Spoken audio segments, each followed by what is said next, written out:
Hello and welcome to another episode of Rounders Reconnect. And it's my pleasure to go down south today, which I haven't done much as yet, but I will be in future episodes. And welcome Georgina Crossman, who's out there in the sunshine in Devon. Well, I'd hope the sunshine, but I think it's raining everywhere around, isn't it? Hi, Julie. It's nice to see you. Your involvement in Rounders, really interested how you first got involved with Rounders and why you got involved. So I guess you can take my involvement back to primary school, which is when I first started playing. And I played through primary school, so the 80s into the 90s through primary school and secondary school, and really, really loved it. And yeah, I just enjoyed playing. And then I sort of left the sport as I left school. But when I came into a time when I had moved back to an area and I wanted to make some new friends, and also wanted to be active, I started to look to see if I could find a rounders group. And I knew there were some rounders groups around a rounders league in the south part of Devon. And I actually approached some friends who'd played netball and said, do you know if there's anything rounders wise in this area? And they were like, no, there isn't. Anyway, due to the power of social media, so thank you, Facebook, I actually found that a kind of informal group had been set up 2 or 3 weeks previously to that. And that was back in 2013. So yeah, quite a few years ago now. We're in 2024 now, so I more than know, it's 10 years flying, isn't it? ago. And it was just playing they were just playing in kind of a local, sort of a local park area. And I went along and joined, and the rest, as they say, is history. So what was it like the first? Was it like a come and try it, come and have a go? It was very, very informal. It was two ladies that had set it up, and it was just open to anybody really who wanted to go and play. And we just played.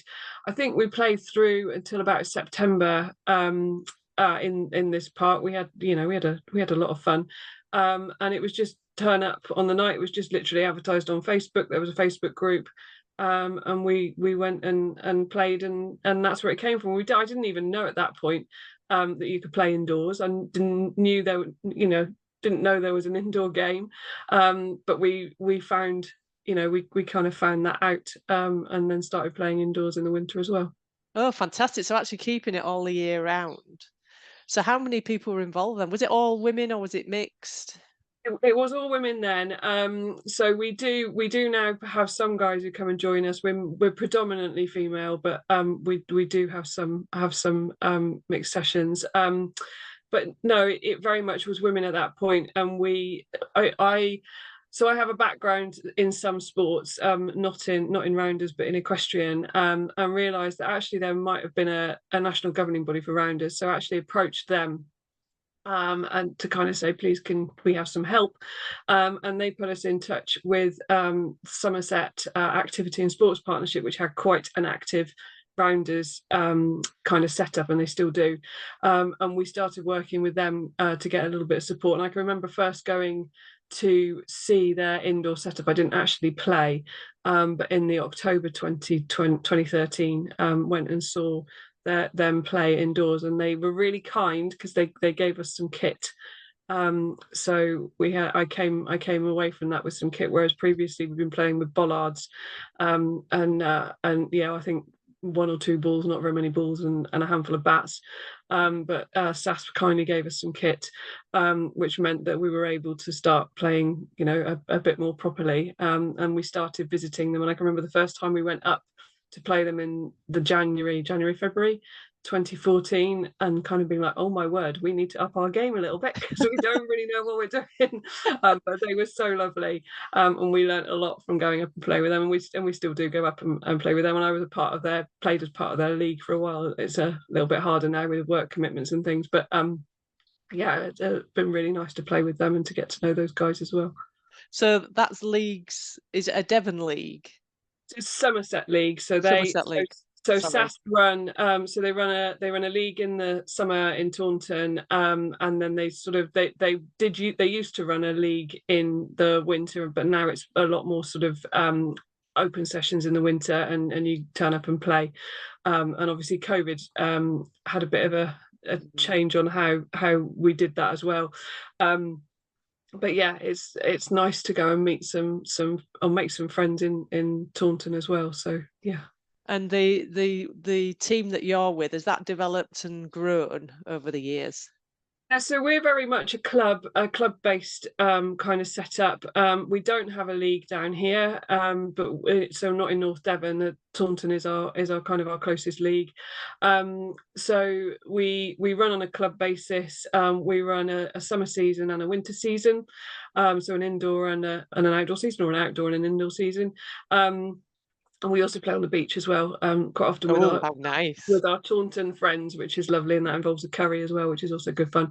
So yeah, but we became an incorporated. Sorry, not an incorporated. We became a constitutioned club in 2016, and that sort of gave us a little bit more of a formal setting. And actually, SASP supported us in doing that, which was really good. And then we've just grown from there. We used to pre-COVID, we ran a fun day every year, and we've raised over £3,000 for local Oh, charities with wow, that. fabulous. A number of local charities actually have benefited, which has been really nice, and our players nominate them who we're going to raise money for. So yeah. So it went on to a charity and raising money. There's a few clubs that I've been chatting to that do an annual thing, sort of raising money and having a real community affair. Is that what you've found with Rounders and your involvement? Yeah, it's a really nice community feel. Lots of people involved, lots of people from different backgrounds. Also, I mean, with the fun days, with the tournaments that we've run, we've had three generations playing. So you know, we've run a family tournament and an adult tournament, and in the family tournament, we've had three generations playing together, which has been lovely. And it just enables, you know, people to get together and to have some fun, and often the charities that we've supported have put teams in, and we've had teams from local supermarkets, and all sorts, and rugby clubs, and all sorts put teams in. So it's been a really nice sort of family feel, collaborative, fun day, and people yeah, just having great fun with rounders. Yeah, and that's what Rounders is about, isn't it? That's what I'm getting. I know there is a serious elite side, and technically, but actually, it's just such a community sport, isn't it? That can Yeah, really get everyone it's a involved. Yeah, it is. It's a real community, and I think also the fact that you can play at any level, so you can come and play and just play socially, and have fun, or you can decide, okay, I want to be a little bit more competitive. I want to learn more about the tactics and, you know, how to play. And it's quite interesting, because sometimes, particularly when we've run the tournaments, you know, people come in and think if you can hit big, you're going to be able to win, and actually, if you can get the tactics right, that's not the case. And it can be quite an interesting kind of thing to see how that plays out.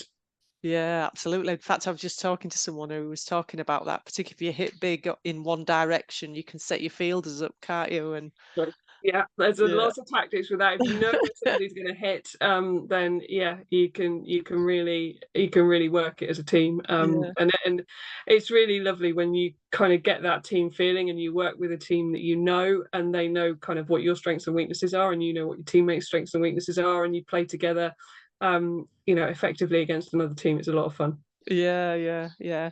Oh, it doesn't. And as I say, that social side of things. But you didn't stop just being a player, did you? You then began to do your coaching and your umpiring. Yeah, so I back in 2014, through what I did with SASP and what we did with Rounders England, I realised that we could start to get some qualifications. So I started off. I got an activator qualification, and we ran an activator course actually for the club back in January. I think it was January 2020, 2020, January 2014.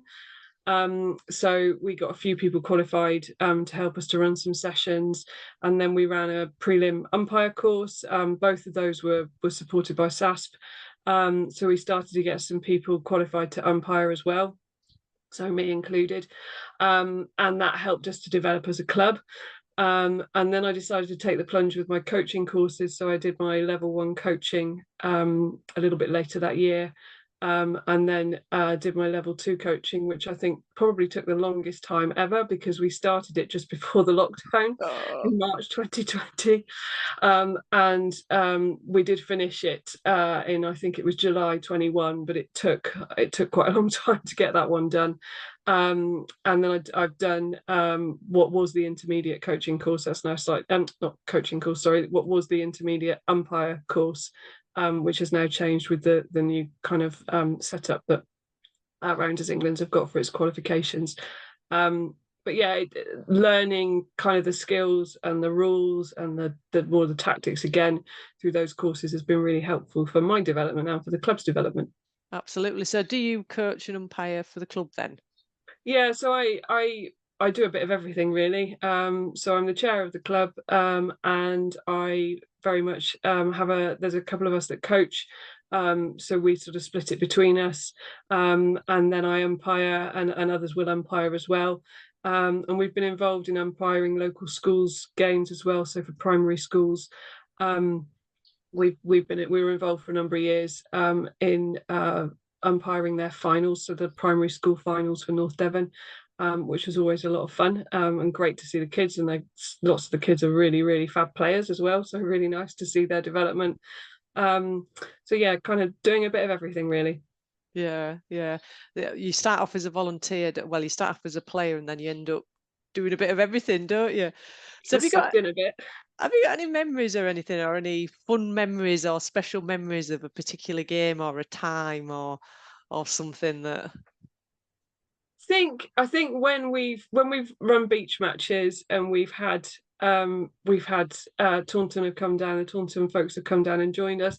I can remember one New Year's Eve, we went and we played on the beach, and it was fairly early on and there weren't very many of us. And I can remember we had some of us in wellies, in various things. And that was a lot of fun. But then 2 or 3 years later, we had a lot of people down. Actually, I think it was New Year's Day, down on Woolacombe Beach, which is not far from us. And we all went back afterwards and had hot chocolate from one of the local restaurants, the Red Barn Inn, if anybody knows the area. And it was really nice and a really lovely way to start the year. We have tried to do that sometimes since, but often been scuppered by the weather. So it depends, it depends what's happening. But it's been really lovely to get people together and just play on the beach, and you have, it's very informal. It's not properly umpired. It's just everybody having fun together. yeah, yeah. And do you think, succeeded in what your initial aim was around increasing your friendship circle and Yeah, yeah, no, very definitely. I mean, I've very definitely made friends through Rounders, which I would not have made had I not been playing. And I think there are, well, I would like to think there are a lot of people who could say the same things, who've joined the club and have made friends within the group. And it's a real mixture of people, a real mixture of ages. Our youngest players at the moment are 16, and we go up. We've got people into their 50s playing, so we've got a real range, and a real range of experience as well, in terms of people's experience of sport and levels of activity, which, getting people active is really important, and them finding something that they enjoy, and I hope Rounders does that for them. Absolutely. That's what I'm finding out through this project. There was someone telling me that there was a 10-year-old and a 72-year-old playing in the same game, which is absolutely fabulous, isn't it? It is amazing. That it's able to do that. So you didn't just stop at doing a bit of Devon.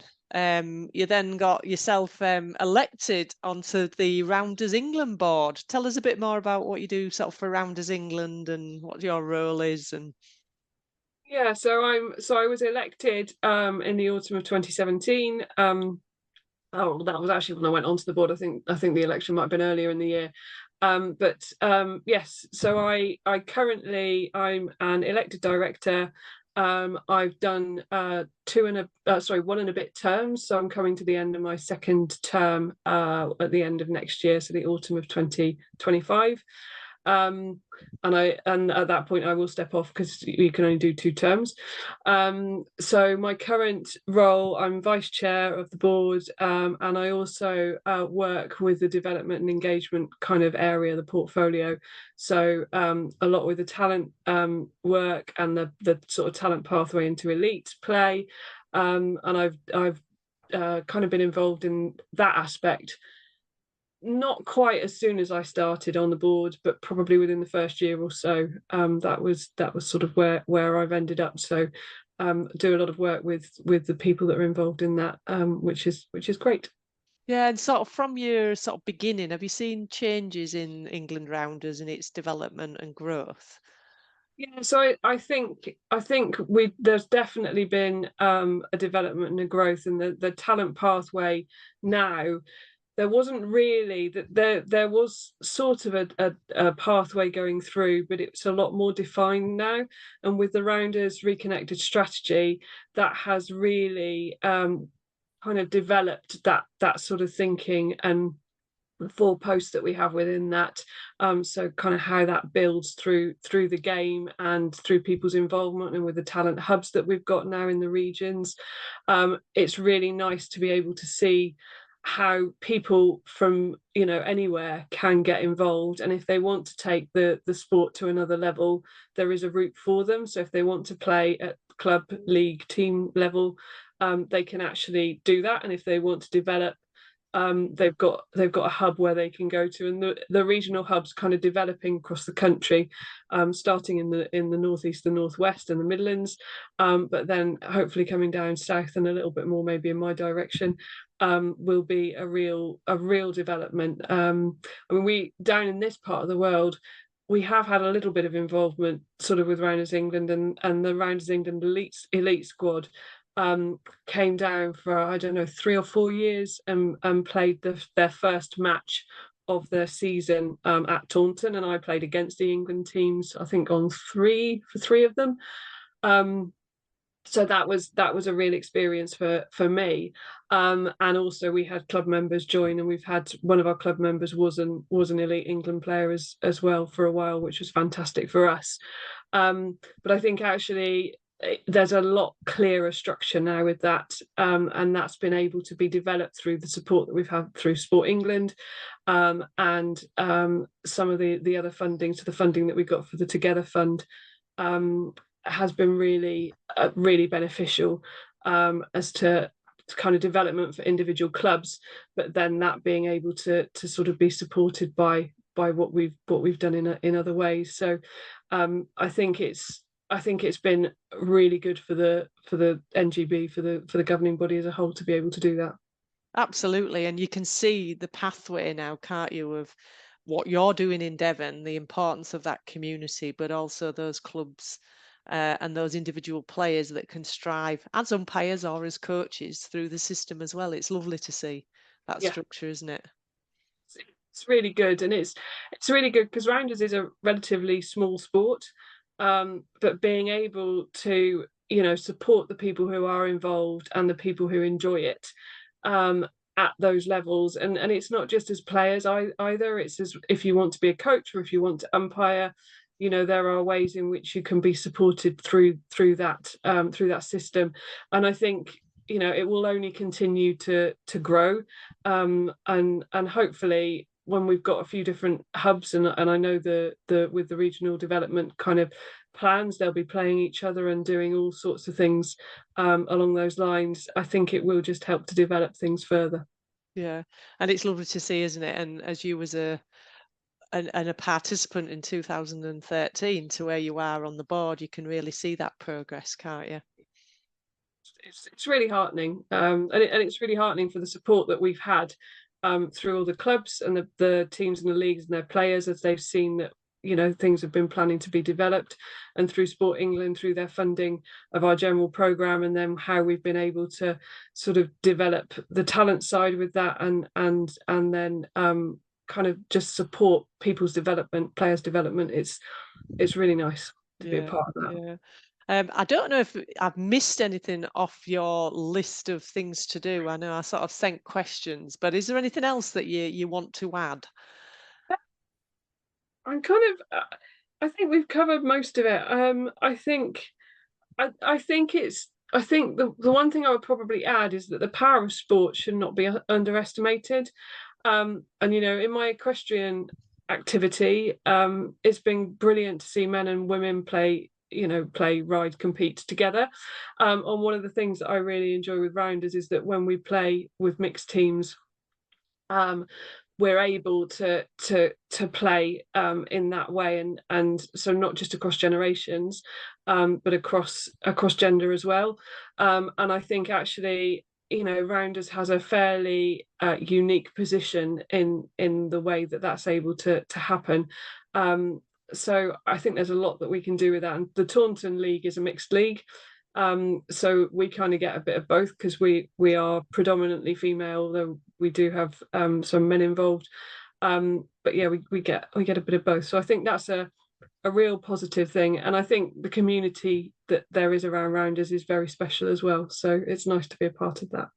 Oh, thank you. And that's a lovely place to finish, really. And that's what's coming out of all these interviews: the community, the inclusivity, and how it's growing, organically growing, so that more people can get involved, which is really important. So thank you, Georgina. I really appreciate your time. Very welcome. It's been lovely to chat to you. Thank you.